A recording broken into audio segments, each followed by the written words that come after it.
How did the fall of the Soviet Union affect Cuba?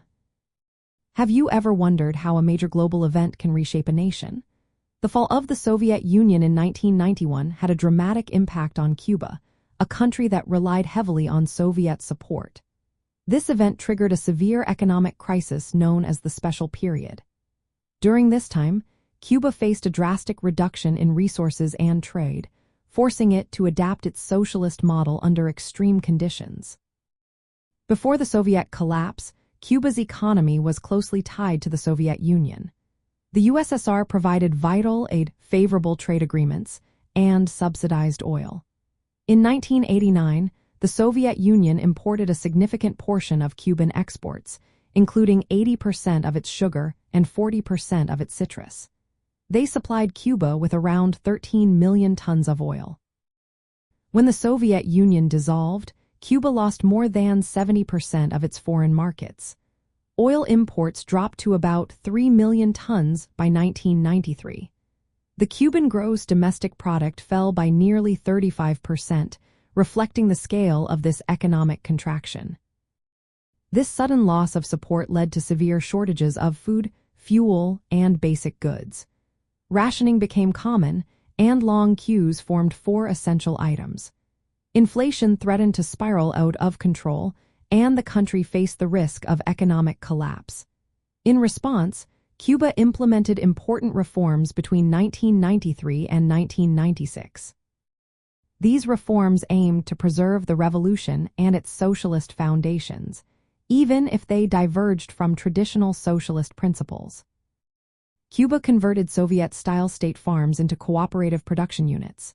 They also legalized self-employment and decriminalized the use of hard currency.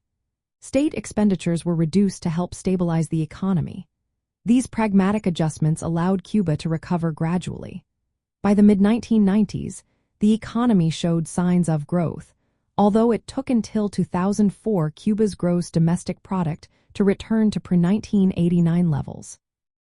Debt restructuring and forgiveness from countries like Japan, Mexico, and Russia also helped maintain economic functionality. From a socialist viewpoint, Cuba's experience after the Soviet collapse illustrates the resilience of a socialist-oriented society under harsh external pressures.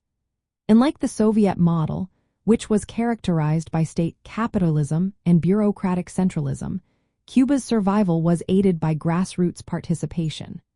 Workers' parliaments allowed workers to have a say in economic decisions during the special period. This reinforced socialist democratic practices rather than reverting to market fundamentalism.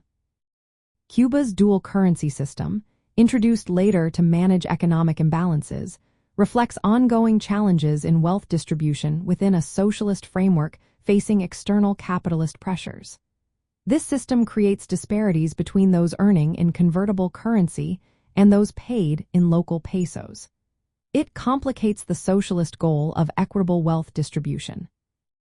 However, it also represents a practical adaptation to maintain social welfare and economic stability in a difficult international context. The fall of the Soviet Union forced Cuba to confront an unprecedented economic crisis that tested its socialist model.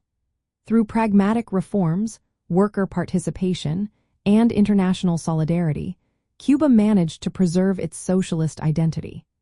This period highlights both the vulnerabilities and adaptive capacities of socialism when confronted with global capitalist pressures.